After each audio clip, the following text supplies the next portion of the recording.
Bismillahirrahmanirrahim. Dalam video kali ini kita akan membahas tentang reaksi ionisasi. Jika dalam pertemuan sebelumnya kita sudah membahas tentang larutan ya Kak. Larutan, dikatakan bahwasannya larutan itu ada yang dapat menghantarkan listrik atau disebut dengan elektrolit ya. Elektrolit. Ada yang tidak dapat menghantarkan listrik disebut dengan non-elektrolit. Nah, terus dibahas juga elektrolit itu ada elektrolit kuat, ada elektrolit lemah. Nah, kenapa elektrolit bisa menghantarkan arus listrik? Nah, kemarin kita sudah bahas juga. Kenapa? Karena dia punya apa? Punya ion yang bergerak bebas. Yang bergerak bebas. Nah, kok bisa dia punya ion? Dari mana dia dapetin ion itu? Maka itu berkaitan dengan reaksi ionisasi. Apa itu reaksi ionisasi? Reaksi ionisasi adalah reaksi pembentukan ion intinya. Ini reaksi pembentukan ion. Jadi gimana caranya dia bisa di ion gitu. Dengan ion. Nah, selanjutnya kemarin sudah dibahas juga bahwasanya garam itu adalah termasuk elektrolit kuat. Kenapa? Karena dia nyalanya terang, gelombang gasnya banyak gitu. Nah, garam ini dia merupakan senyawa ion. Karena dia senyawa ion, maka dia tidak mengalami reaksi ionisasi. Tapi sebutannya adalah reaksi disosiasi. Kenapa? Karena dia dalam padatnya sudah dalam bentuk ion gitu, dalam bentuk ion. Cuma ion dalam bentuk padatan itu ionnya belum bergerak bebas, maka perlu dilarutkan dulu. Nah, ketika garam dilarutkan ke dalam air, apa yang akan terjadi? Yuk kita lihat video ini ya. Nah, ini Sodium garam, chloride crystals dilarutkan ke dalam air. Lihat, ini kisi-kisi garam ya. Jadi kalau antum punya garam nih di rumah, ini kurang lebih kayak gini bentuknya. Garam dapur ini ya, kalau lihat bagian kecilnya. Nah, yang putih itu adalah atom Na atau ion Na positif, sedangkan yang hijau itu adalah ion ini tadi ya, ion Cl-. Jadi sebenarnya garam itu sudah dalam bentuk ion, tapi ketika dalam bentuk padatan, ionnya belum bergerak bebas, masih nempel-nempel kan? Nah, kita butuh dia bergerak bebas. Maka kita larutkan terlebih dahulu ke dalam air. Nah, ketika antum larutkan ke dalam air, apa yang akan terjadi? Coba kita lihat. Nah, molekul-molekul airnya itu akan menarik ion-ionnya. Nah, sehingga kita lihat. Nah, sehingga dia lepas. Ketika ion-ion itu lepas, maka dalam bentuk larutannya, dia bisa menghantarkan arus listrik. Maka, di sini dikatakan garam dalam bentuk padatan, walaupun punya ion, dia tidak dapat menghantarkan listrik. Tidak dapat menghantarkan listrik, gitu. Hantarkan listrik. Cuma ketika dalam bentuk cair, kok antum panaskan nih, antum lelehkan sampai suhu tinggi, ataupun dalam bentuk larutan, antum tambahkan air, lalu diaduk kayak video tadi, maka dia bisa menghantarkan listrik. Kenapa? Karena ionnya sudah bergerak bebas. Hantarkan listrik. Gimana proses disosiasinya? Nah, kita ambil contoh NaCl. Gimana cara menguraikannya? NaCl dia akan terurai menjadi, ada Na sini ya, Na-nya ada berapa? Ada 1. Oke, kita tuliskan Na tambah Cl. Oke, Cl-nya juga 1. Muatannya berapa? Ingat, Na itu ada golongan 1A, maka dia positif 1, sedangkan Cl adalah negatif 1. Terus, ini reaksinya ya. Terus bagaimana kalau misalnya ibu punya garam, misalnya adalah K2S misalnya. Gimana reaksinya? Nah, reaksinya adalah, oke, K-nya ada berapa di sini, K? K-nya ada Nih, ada 2 ya. Maka tuliskan 2. 2 apa? Coba kita lihat. Dia jadi 2K. Ditambah S-nya ada berapa? Ada 1 di S. Muatannya gimana, Bu? Oke, muatannya kita lihat berdasarkan ini. Kalau K dia golongan 1A, maka positif 1, sedangkan S dia golongan 6A, maka dia muatannya adalah negatif, maaf. Positif, negatif. Ini depan tuh biasanya positif ya. Nah, karena ini positif 2, ini 2 kali 1 ya, muatannya. 2 kali positif 1 sama dengan positif 2, maka di sini harus negatif 2. Biar totalnya sama dengan 0. Ini untuk ion garam. Nah, kita lanjut selanjutnya. Lalu bagaimana pada reaksi asam dan basa?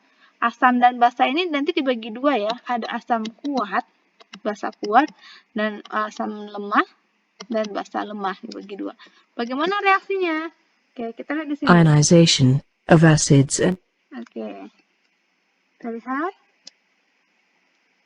Kita punya asid ya. Asam kuat, basa kuat. Kita lihat reaksinya kayak gimana. Nah, ini adalah reaksi pada, lihat. Ini adalah reaksi pada asam kuat dan basa kuat. Lihat dulu ya. Asam kuat dan basa kuat. Dua-duanya adalah apa? Dua-duanya adalah elektrolit kuat. Elektrolit kuat karena dia punya banyak ion. Kenapa dia punya banyak ion? Nah, kita lihat. Tadi kan di percobaan juga lampu terang, ada gasnya ya. Nah, HCl, dia terdiri ada H+ ya, Kak. Kita mundur.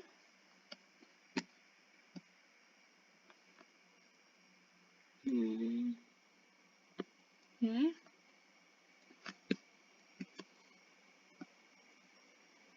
Ya.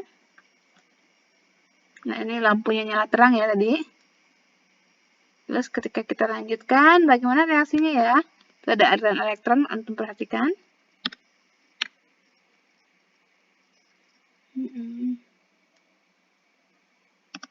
Tuh, ada aliran elektron ya.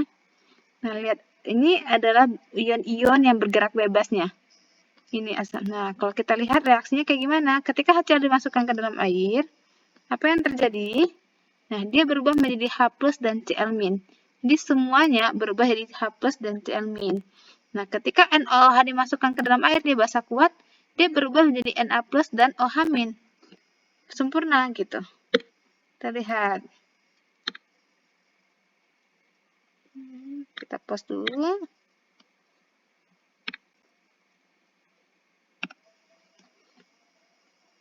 Nah, kita punya di HCl contohnya ya.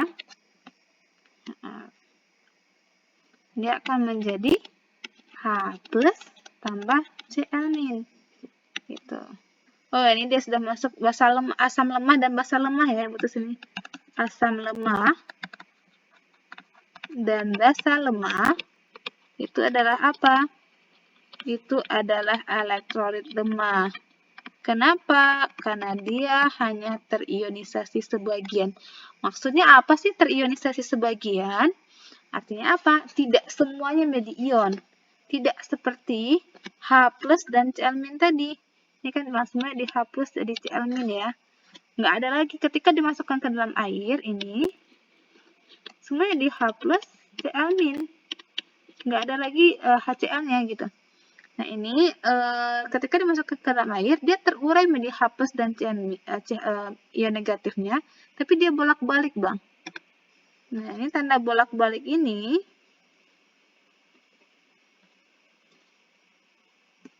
artinya apa? Bolak-balik itu artinya adalah reaksinya balik lagi ke semula. Oke, coba kita lihat reaksinya, butuhkan reaksinya ya.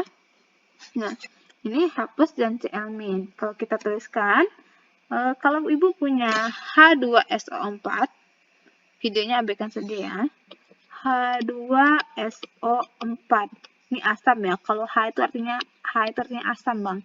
Kak, H asam. HCl asam klorida, H2SO4 asam sulfat. Ini ada contoh asam kuat ya. Nah, ini ketika kita reaksikan, maka dia akan terpisah menjadi H+ dan SO4. Ada berapa H+-nya? Lihat angka di sini. Ada 2, maka 2H+. SO4-nya ada berapa? Ada 1. Muatannya berapa? Ingat, muatan SO4 adalah 2 negatif. Kalau kita totalkan muatannya, ini 2 kali positif 1 sama dengan positif 2 ya. Sedangkan ini SO4 ada berapa? Ada 1 ya. Nggak dituliskan 1 dikali negatif 2 sama dengan negatif 2. Jadi, dianya ini sama. Kalau dijumlahkan, positif 2 dan negatif 2, totalnya jadi 0. Lalu bagaimana dengan basa kuat? Ibu ambil contoh di sini NaOH ya. NaOH. Maka dia akan bereaksi menjadi basa itu ada OH bang. K. Hidroksida. Maka pisahkan aja OH-nya. OH, oke. Ditambah Na depannya. Di depan pasti positif, di belakang pasti negatif. Na dia positif 1, OH dia negatif 1. Kalau ibu punya LBA, OH 2 kali, maka kita tuliskan reaksinya. Ada BA, terus ada apa lagi? Ada OH. BA-nya ada berapa? Ada 1, oke 1. OH-nya ada berapa? Ini dia. Ada 2, maka 2 OH. Ingat, OH itu muatannya negatif 1, sedangkan BA, biar jadi 0, 2 kali minus 1, minus 2 ya. Maka di sini positif 2. Nah, untuk kuat, maka tandanya ada searah gini. Tandanya. Berarti dia terionisasi sempurna, semuanya menjadi ion. Lalu bagaimana untuk asam lemah dan basa lemah? Nah, untuk asam lemah dan basa lemah, reaksinya adalah bolak-balik. Contoh asam lemah itu adalah cuka. Rumus kimianya adalah CH3COOH. Asamnya di belakang. Ini hanya di belakang asam. Kalau direaksikan, ketika masak larutan, dia bolak-balik. Maka di CH3COO- ditambah H+. Ini reaksinya. Tandanya ada kayak gimana? Tandanya ini. Bolak-balik. Gitu. Jadi zoom. Ini tandanya bolak-balik. Artinya apa? Ketika antum punya, di sini butuh gambarkan. Ini punya zat ya. Ada Ibu gambarkan CH3COO- itu misalnya gini. Nih. Nah, ketika ada 2 gini ya, misalnya. Ini H+-nya. Ini CH3COO-nya misalnya. Maka ketika dimasukkan ke dalam air, larutan, maka dia jadi ada yang terpisah, dia kayak gini. Tapi ada juga yang masih gabung. Gitu. Jadi masih ada molekulnya. Maka dia bolak-balik. Ada yang terbentuk jadi ini, ada balik lagi ke sini. Jadi di dalam larutannya ada 3 ini. Ada CH3COH, ada CH3CO-, ada H+. Jadi tidak semuanya jadi ion. Hanya sebagian jadi ion. Maka dia lemah. Beda halnya sama HCl tadi, semuanya jadi H+ dan Cl-. Nah, basa lemah contohnya apa? Contohnya adalah NH4OH atau amonia ya. Dia juga bolak-balik, dipisahkan di sini. Ada NH4 ditambah OH-. Hanya positif gitu. Nah, ini untuk basa. Selanjutnya ini gula ya. Gula dia non-elektrolit. Kenapa? Karena dia tidak terbentuk ion di dalamnya. Kayak gimana ya? Yuk kita lihat. Nah, ketika antum melarutkan gula nih ke dalam air, dia akan larut ya. Cuma seperti apa ya bentuknya? Nah, lihat. Dia ada kayak semut gitu ya. Dia ada molekul-molekul kristalnya. Nah, ketika ada dimasukkan air, sama kayak garam tadi, dia akan terpisah. Air itu akan memisahkan gulanya. Cuma, gulanya nggak jadi ion. Dia tetap dalam bentuk molekulnya. Maka C6H12O6 ketika dimasukkan ke dalam air dia tidak terurai.